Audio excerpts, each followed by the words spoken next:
Okay, we are going to begin the Mishna Berura today. Puchas Purim, Simin Tov Reish Pei Zayin. Chayav Odom Likros HaMegillah B'Layla. Shulchan Aruch says that a person is obligated to lane the Megillah at night, or to hear the laning at night, L'shnoisa B'yom, and to repeat it again, to hear the laning again during the day, as we learned yesterday as to why.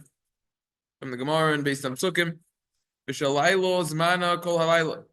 And the laning for the night is the entire night. B'shal Yoim Zmana Kol Hayom, and the laning of the day, the time for that is the entire day. All right. So Mehanitza Chama Ad Soif Hayom, from sunrise until the end of the day. That is the time for the laning of the day. All right. If a person heard the laning or laned it from dawn, he would fulfill its obligation. It's implied b'diavad, post facto, but it's not preferable. So what does it mean? You lane the Megillah at night. Shulchan Aruch says, "V'shalayla zmana kol halayla." What is the entire night? What does that mean? When does it start from? Mishna Berura specifies Mishah Seisul Chavim, from when 3 stars come out from Seisul Chavim. Okay. Now, obviously, that's a discussion. What is Seisul Chavim? You can take a look at the edition at the Dirshan Mishna Berura. They go into it. Find the comments in Tov Reish Shadi Beis Sif Dalad Mishna Berura Beber Halacha Mashich Chasav Nusham. Look over there. What we wrote over there. Person has to return and repeat it during the day. Why? As we learned yesterday in the Gemara, this is a commemoration. Remembers the miracle that they would shout out on the day of their distress, during the day and at night. So therefore, in order to commemorate this, we do it during the day and night. The entire night until one ad amud shachar, until dawn. So the time when you could hear the laning or lane for the Megillah reading at night, the laning is going to be until dawn. And if you didn't lane the Megillah before dawn, the Megillah of night, even if it was due to extenuating circumstances, nevertheless, you cannot lane it. Because once dawn comes, it's considered Yememahu, it's considered day. And therefore, you lost your opportunity to hear the laning. They say in the Sha'ar Tzion, in Sifkat and Dalad, Magen Avram that we learned yesterday, don't compare this to Shema, that we were lenient in the case of extenuating circumstance. Sha'ar Tzion doesn't explain why, but the reason that we saw yesterday is because it depends on B'shach B'cha. Shema is when people are sleeping. People are still sleeping after dawn, unlike laning of the Megillah, which is not dependent upon that. This is going on the, well, actually, let's take a look over here. Gimel. Exactly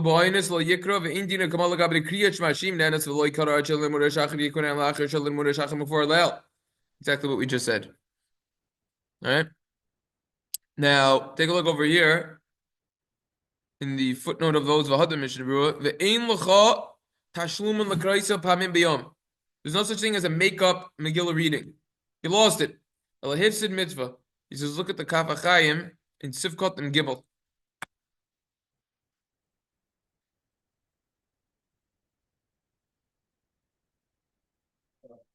Kaf HaChaim in Gimel says, "V'im shachach likros Megillah b'layla onenas ein lo tashlum v'ein tzarich likros shtei b'hamim yom b'Yirchei Yosef."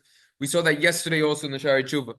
Interesting, they quote the Kaf HaChaim and this just quote the Shari Tshuva. Let's go to a closer source. But anyways, this is the idea over here. Yeah, fine. All the Kaf HaChaim over here goes into, why don't we say Shechianu? Okay. When we write the Megillah, the answer is you only do it on something that you do new that happens every single year. But this, you use it for many years. It's an interesting question. What does he say at the end of here? When you write a Sefer Torah? I don't think so. He says someone who is guarding a mace, he's obligated to hear the laning. You're able to close the coffin or where the body is, wrap it up in a way that like mice can't get to it. So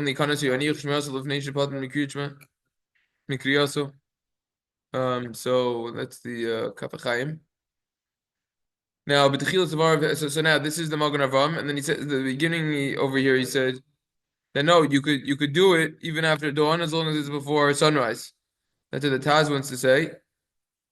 Maybe b'diavad you could go until sunrise. So this is actually not so simple that the laning for at night goes until dawn. Maybe you could in fact go until sunrise. It's a whole discussion about that. We touched upon this yesterday also. Oh, and then in the footnotes they talk about a ger. This is what we learned yesterday. Someone who is converting between dawn and sunrise. So he would be exempt from the laning of the Megillah. However, he'd be obligated in the recitation of Shema at night. Prima Gadim explains his opinion.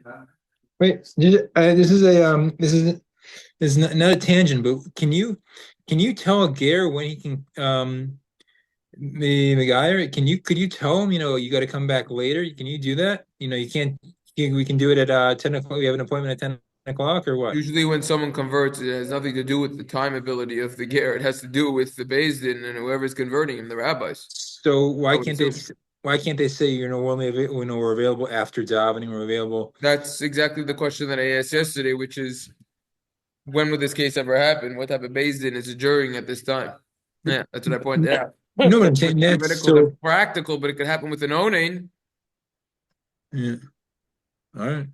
All right. Prima Godim writes, he explains the Shita who holds that it's possible to lay in the Megillah b'diavad until after dawn based on Rashi in Masechet Megillah Daf Dalet, that the laning of the Megillah at night has to do with commemorating the nace that they would yell out during the day and night. So they would yell out also when people were sleeping.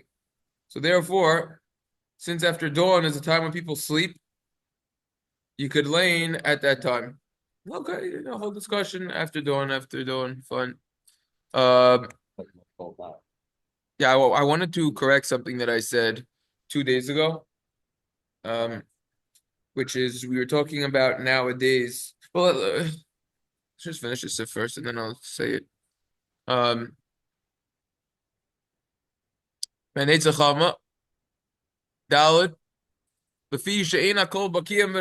Not everyone's an expert with dawn. Sometimes you might do it too early.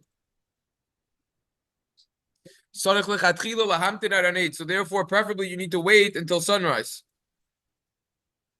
The yoim baru hulakol, where the day it's clear to everyone that it's day. He's just saying why everyone's not experts at dawn. So that would be a question nowadays that we know the exact times. You don't need the whole ball of the sun to be up. You just need to be able to see the tip of the sun, the top of it. It's mutar lechatchila. Usually someone in this case would be davening Shmona Esrei then anyways, but hey, you could go with the laning of the Megillah, of the day laning until sunset. If it continued until the twilight time, let's say for example, you didn't lane the Megillah and it was after sunset, but it's before when 3 stars come out, you could still lane it, but without the recitation of the bracha. He quotes over here he says, look at Simon Samach Zayin. Mishna Berura in another place, it could very well be in the Be'er Halach over there. He discusses another place that you have nothing to lose. If you're suffering, if you should do something or not, you have nothing to lose. Not like you're saying a bracha in vain. So, and then over here in this Mishna Berura, which you saw yesterday in Vav, if you had a slight extenuating circumstance, you could lay in the Megillah already from dawn earlier. Yeah, what would you say? I'm just saying, either, I guess you're not saying the bracha on the side, suffix from Slahaka. Yeah, exactly. So there was the chance that you might not It's be really saving Toshkia. it from Megillah. Yeah, but there's nothing to lose. Nothing to lose by reading it. Right. And that the Chiyuv Bracha was only until that Zman. That time. Anyways. Okay, so this is going to be Siftal. Okay, so what did I want to correct from 2 days ago? A slight tangent that we went into, which is nowadays, if someone's going to be stringent, after all the Mishna Berura and some tough Reish, Sadi Hasef Beis Paskins, that in this year when Purim falls out on Thursday night, so to have the Suda Lechatchila before Chatzos, Halachik midday, which is going to be a little bit before 1, at least start the Suda then. So the idea is that what? The idea is that I was saying, oh, maybe this year just give one Mishloach Manos, Just give one mishloach manos before you have your suda, and then the rest you can do after. The truth is that it's not necessarily so simple because according to the Chumas Hadesh in the Shalos Chumas Hadesh and in Kuf Yud Aleph, says over there that the reason for giving mishloach manos is that you're going to use it for the suda, which is one of the big reasons. Manos Alevi argues over there. He says to be Marba Reyes, increase friendship. So therefore, according to the Chumas Hadesh, you should do what? Beforehand. Right, you should do it beforehand. So I told this to my wife. She said, "Yeah, man, come on. Most people aren't using the mishloach manos for the suda." I said, "You're right, but they have to have the ability to do so." So therefore, every single Vasikan minyan should be packed so everyone could do the mishloach manos before, right? And it's late this time of year. You're gonna get home at 9 from the Vasikan minyan. Right. Close to it, right? What time is sunrise? It's gonna be like 7:10 that day we saw, right? So 7:10 sunrise. You're starting to 7:10. You're gonna get to the laning of the Megillah around 7:30. You're gonna get done out of the shul around 8:15. Get home around 8:30. 8:30. Okay, there's still a lot of time. There still is time. So all right, just wanted to make that correction over there. Okay, so this is when it comes to the times of the laning of the Megillah. Let's take a look over here at the footnote. Why after Shkia why after sunset should you lane the Megillah but without a bracha? You would still lane the Megillah even though you have a doubt on brachas and we will go lenient, and therefore we wouldn't recite the brachas. Nevertheless, you still lane the Megillah. Well, Perish Hatam said the Mishna Berura does not explain the reason behind this.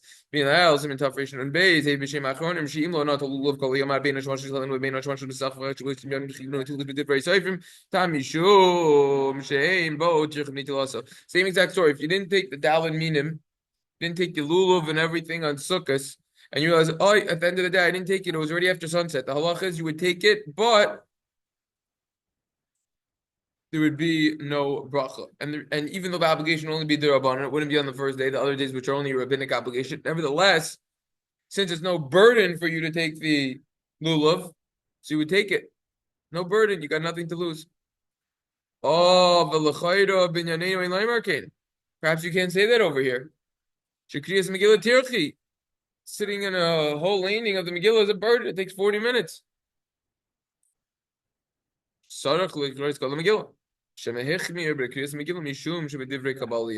Maybe the reason why we're going to be stringent by Megillah to hear it after sunset is because it's Medivrei Kabbalah. It's from Nach, Nevi'im, Ksuvim. So therefore,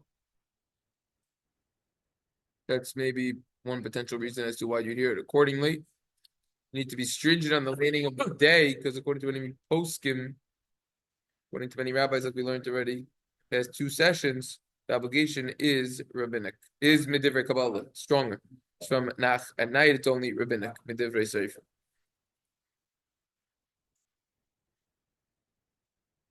Good lumdus, no? You do an excellent job down there. Those footnotes. Okay, now we're gonna go through the Mishna Berura and Siman and Sif Beis. We stop learning Torah in order to listen to the Megillah.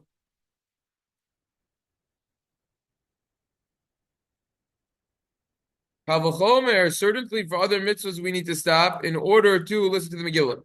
And nothing comes before Megillah unless, except for burying a dead body. It doesn't have anyone burying it, says the Shulchan Aruch. And that's only talking about if you have time to perform both mitzvahs. But if you don't have time to perform both mitzvahs, nothing gets pushed. So then no mitzvah daraisa gets pushed off. Right? In other words, you would bury, you would do the other mitzvahs. If you can't do both, you would do the avod in the base of mikdash. You would bury the body. We're talking about which one will come first if you could do both. Mishna Berura writes, Who is it, the Rabbana? base mitzvah shein lakovim is daraisa. What was the last line in the Ramah? That which makes mitzvah comes first. That's Yes, only if it's Torah. possible for you to do the leaning afterwards. If you can't do the lane, So then you would. do Mikra Megillah first and then the mitzvah.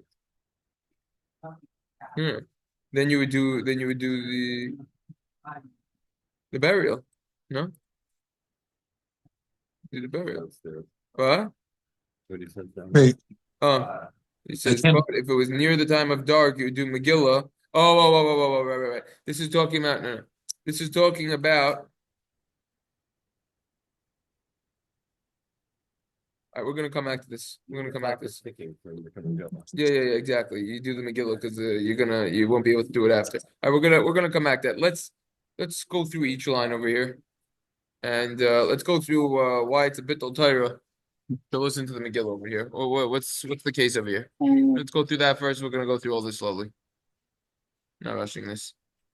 Try to learn this the right way. It says like this. After Talmud Torah, Shakul Keneged Kol Mitzvos. Even though learning Torah is equivalent to all of the mitzvahs, it's greater.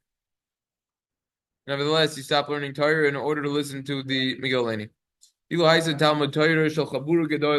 Even if you were learning and you were with a big group, someone's giving a shir to 100 people, learning in a certain house. Even so, a person needs to stop learning and go. He didn't say go where, go to shul, let's say, to lane the Megillah with the tzibur, with the congregation. Why? Mishum Berura hadras melech, because the majority of the nation gives splendor towards the king.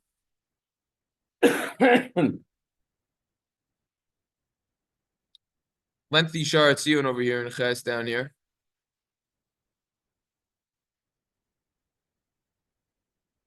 By Rabbi Yehuda Nasi, they would stop learning Torah in order to hear the Megillah. Kavachomer from Avoda, they would stop. The Kohanim, they would stop the Avoda in the base of Mikdash, even though they had more than 10 people over there. So they would stop. So you see, it's a big idea to hear more.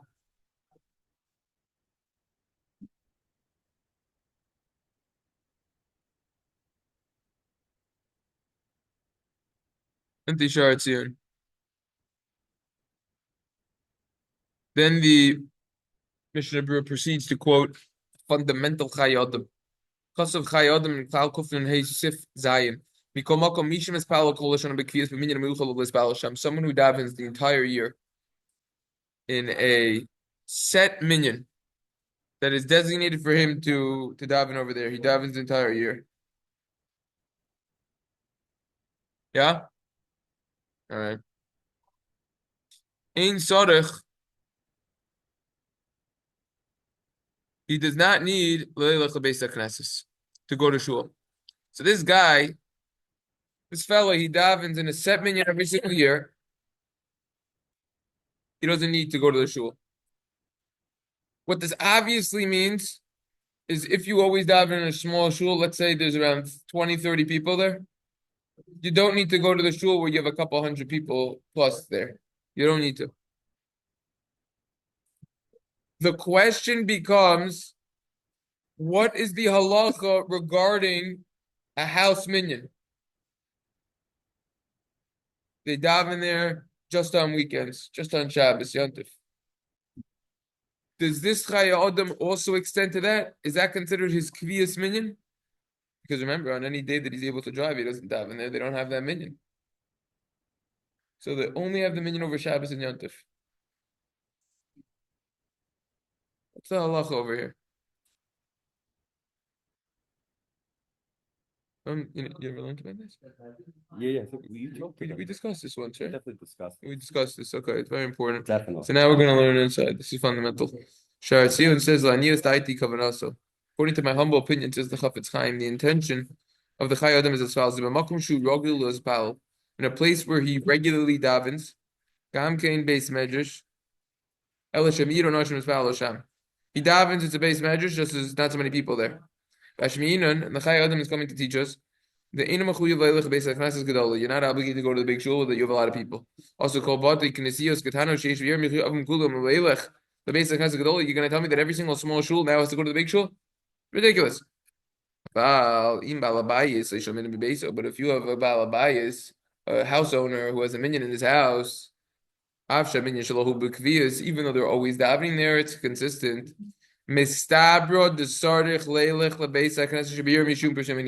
It's logical to say, he says, the Chafetz Chaim and the Sha'ar Tziyun over here, that you would have to go to the shul because in order to publicize the miracle.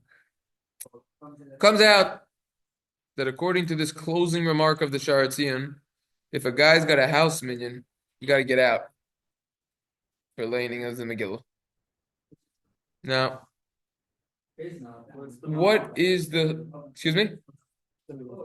Have a seat, you'll see we're not done learning. If you leave now, it's going to be dangerous halachically for you.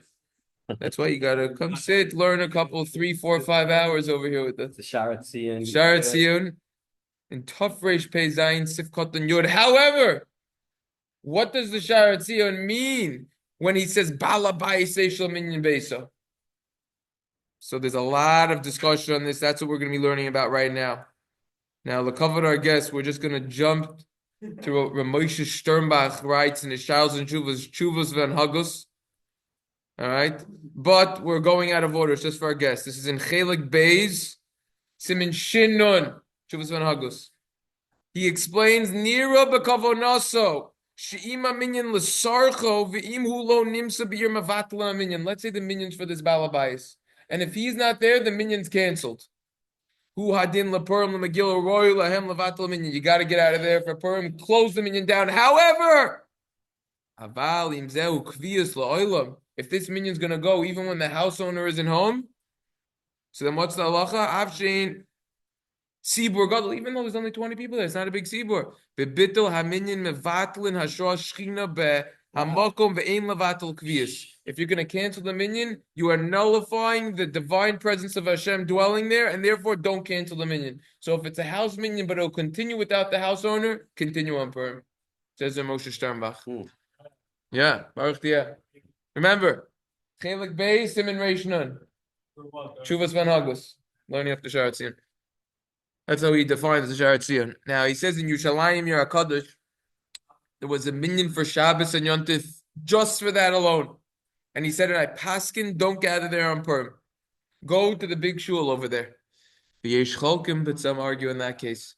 And say, Shagam, chi hagavna mutter lahamshich kishabasos b'minyan shekavu. You can continue even on Shabbos. However, if the minyan is only out of honor or the respect of a certain Talmud Chacham, and you're going to cancel the minyan when he's not there, then you should cancel the minyan for Purim, like we just said above. Excuse me. When he's able to go and he's prepared to go. If that wasn't so, this older Talmud Chacham who's having difficulties coming to the shul, you should keep the minyan going just for him, because the positive mitzvah of kavod HaTorah, aka this Talmud Chacham who's very difficult to go to shul, is better than the Megillah, even with the congregation. This is the very important tshuva of Moshe Sternbach. By the way, he just quotes the Sha'ar Tziyun word for word over here, literally. All right, and then this is how Moshe Sternbach defines the Sha'ar Tziyun. So comes out that if we return to the Sha'ar Tziyun, this line, but if you have a balabais who has a minyan in his house, even though the minyan is consistent, you need to go to shul. Yeah, consistent only when he's there. You need to go to the shul.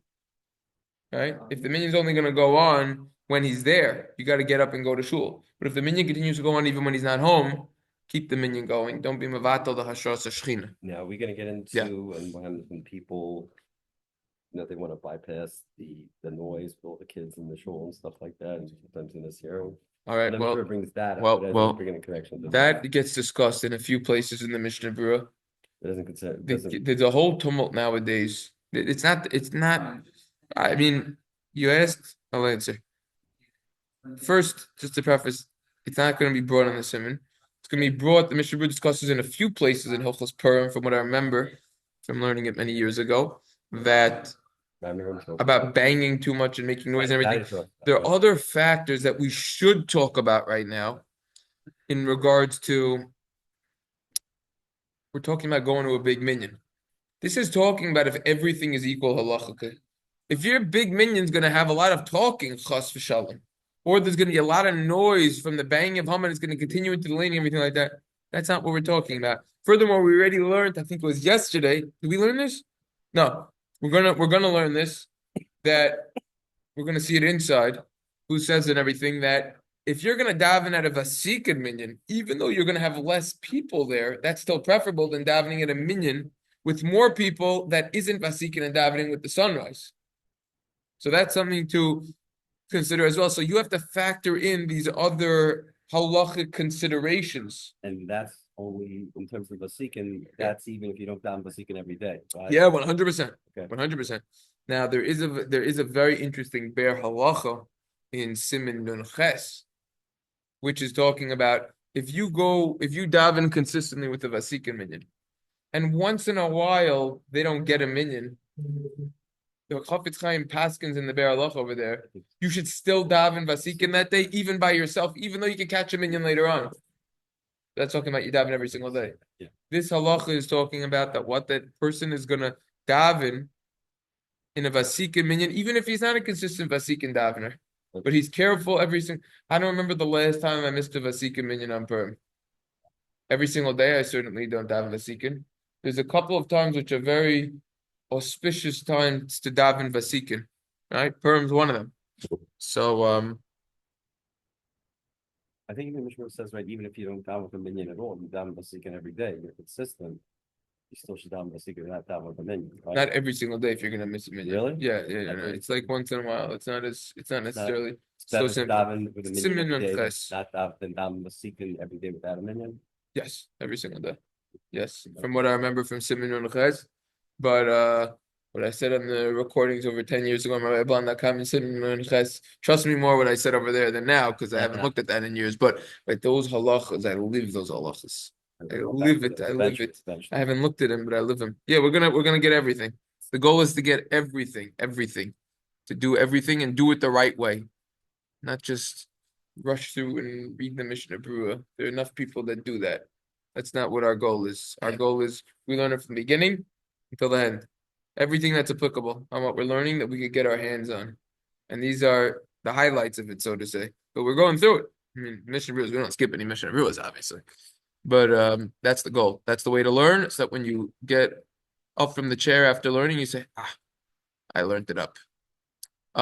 Where's the Sharat Zion? That is the Sharat Zion in Yud. This is the Mishna Berura in Zion. Okay. Why is learning Torah so great? The Mishna Berura said, even though that learning Torah is equal to all the mitzvahs, you still need to stop it for laning.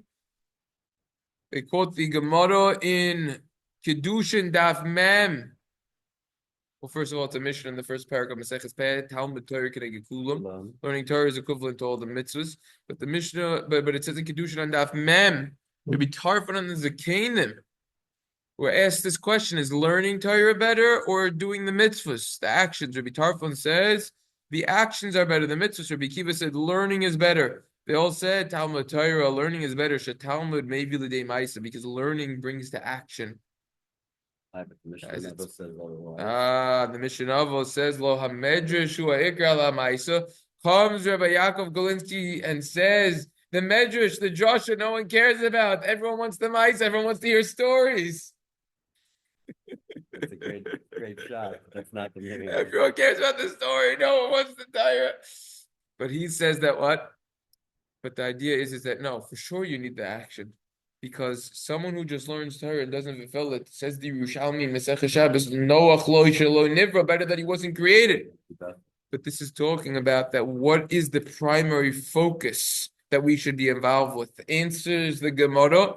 It's Limud HaTorah. Why? Because learning Torah fights off the Yetzer Hara, the evil inclination. It makes a person into a better person for the better, and it also leads to action. And that's what is Paskin Halacha L'Mais and Simin Reish Mem Vav in your Deya Sif Yud Ches as well. It's the Shulchan Aruch Harav in his Kuntras and Talmud Torah. He says that what? Ve'en ha'maisa mevi lidei Talmud. Talmud mevi lidei maisa, ve'en ha'maisa mevi lidei Talmud. Actions will not lead to learning. See, Baruch Hashem, the minyan factory, every 15 minutes, you got 30, 40 people at each minyan. They're all davening. Great, davening, but what about the learning? All right. Anyways, so this is the story over here. Now, comes along the Mishna Berura and says, you gotta read about the nace that happened, the miracle that happened, to publicize the nace, and with a lot of people. He's equating over here the learning of children to public Torah that's being learned. Kilu Talmud Torah shel Chabur Gedolah shel Mei Anashim Shalom Demei Bezabayis. Why does it have to saying bias? Because if they be in shul anyway, then they hear it, they just stop. Yeah, maybe. It's a good question. What's the source of this? Shel Mei Anashim Shalom Demei Bezabayis. Ches and Tes Magen Avram and another simon. Could be based on the Lashon of the Gemara. Yeah, there's what to look into there. Oh, Behind the Beis Rebbe, it happened in Beis Rebbe. The Gemara learns it from the house of Rebbe. Yeah, all right, what to look into there. But the Sha'ar Tziyun seems to be equating the learning of a lot of people and the learning of children. That's because the word only continues to exist because of the learning that the children do. Gemara and Shabbos Kuf Yotes.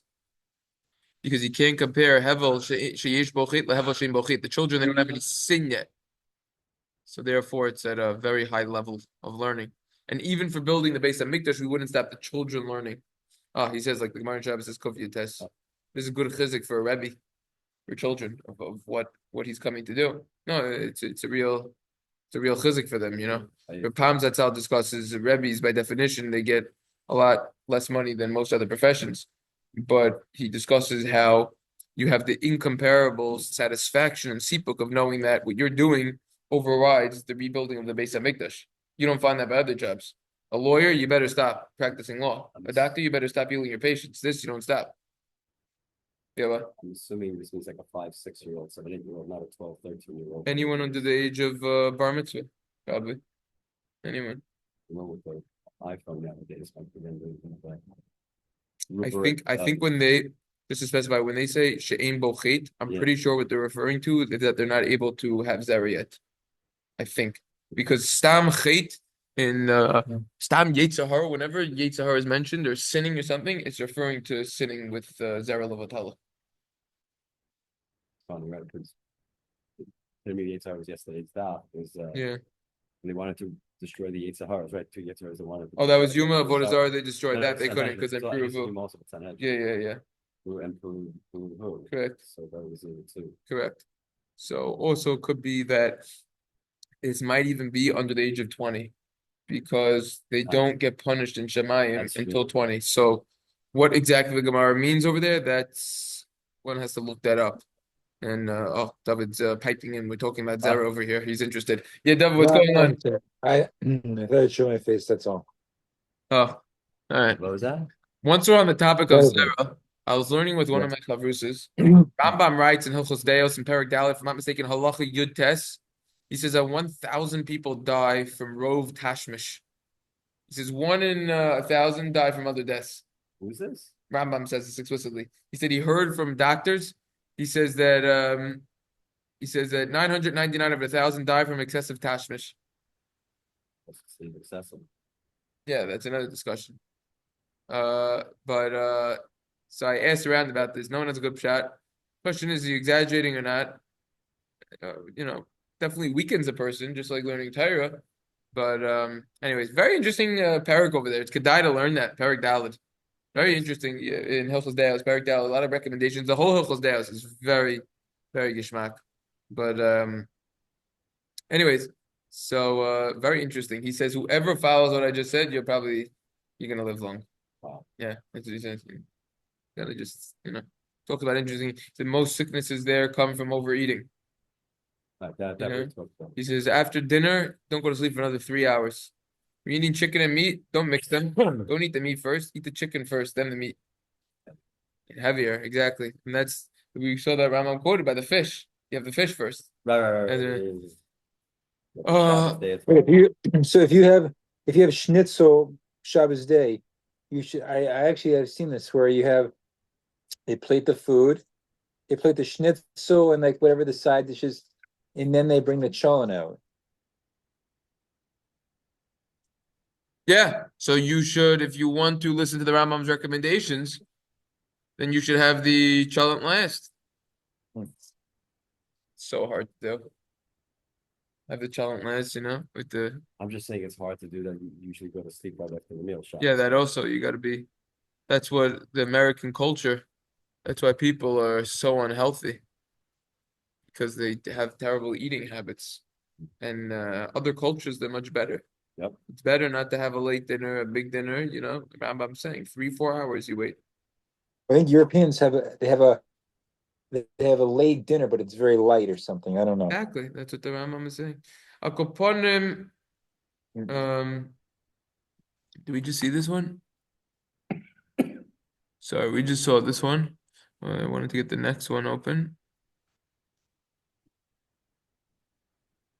Oh, there's Pasha nothing here. Kotsu Chayadam. Mikol Makom Alpha Pisha Sarach Lichos Bab Mishas Pal Kol Hashem Lekitz Minyan Miyuchel This Pal Hashem Min Sarach Leil Beis HaKnesses Agad L'Shriel Yikr Megillah Beis HaKnesses Shelo. Oh, he's talking about something else over here in another simon. Now the Kviyas story, that's because of Makom Kavua, or No, because there's more people. And it's no, true. but he said you have a Kviyas and another, Yeah, because that's you don't want to. That's where you daven. That's your place to daven. And like we saw from Moshe Sternbach, you don't want to be mevatel the hashos hashrin. That's where the shrina is. That's right. Yeah, Shos Hashchina. But I'm Yeah. saying that as they'll have 10 there, right? Yeah. They'll have 10. Yeah. He's saying So you is don't it- need so to because in- that's the place where you daven. That's the place where you're comfortable. Makom You'll have Kavua, kavana and makom kavua. Makom kavua, those are very important halachas that we learned in Hilchos Tefillah. So there's a makom kavua, your spot where you daven, or around your spot where you daven. And then there's a place where you daven. There's a concept of that also. Mhm. Wait, so if you're by on porn morning and you're walking to shul and you're going to a huge minyan and there's a shul right next door recruiting people, trying to get people to their minyan, should you have rachamim on the why can't they just come to When the I try to get recruited, if I'm able to go, I always try to go. Which but this is a They minyan. try to recruit you to whatever it is. I always try to help out if I'm able to. If I have a chavrusa or a chabur or something, I can't. But this is a minyan that they're right next door to You have to you go- cheshbon. Are they going to be getting a minyan easily? Not, everything like that. I just want to speak out this one last point while we're learning this. I want to make sure there's only 2 minutes left. So he explains over here that the same exact idea, right? He quotes from Moshe Sternbach over here, and he says if the minyan is only there for Shabbos and Yont, if there's a doubt, if you could lay the Megillah there, or if you should go to shul. And he says that if it's only there for Shabbos and Yontif, it could be that it's better to go to shul. So this is kind of a tweak of what Moshe Sternbach is saying over here. He quotes the Chuvas Venha goes down over here in footnote 8. He quotes that, and then he says that we could learn from here someone that doesn't have a set place where he davens consistently. He's nav and nad. He moves all over the place between shuls. So it's better for him to go to a shul where you have a lot of people. Unless he's worried that he's not going to hear the laning properly. And his mind won't be settled that minyan. Then it's better to go to a shul where there are less people. Because the main idea is focus, that you could focus on the Megillah laning. So that's a very important idea that he says. So this is his stringent tweak of Rav Moshe Sternbach. So, you got to be careful with this. All right. Anyways, David, that's what I would say with the minyan kavua business. That's what I would say. If it's trying to plague you down. there's no question I would go to the big minyan. I'd be like, but as far as just not look, I don't want to just look down on them. I'm saying what do you what I think what I think they're trying to they try to I don't think it's a kaviistic a minyan. I think they just I don't know. Well, why are they making the minyan then? I don't know. Me neither. You got to ask them what's so important about this minyan. You got to know why they're doing it. If it's for no reason, if it's just because they want to do a quick minyan for no reason, so then that's another thing. If it's a minyan, it's a struggle. Also, too, if you know the Balkore in the minyan, he's a where you're going to, he's a Chacham, or he's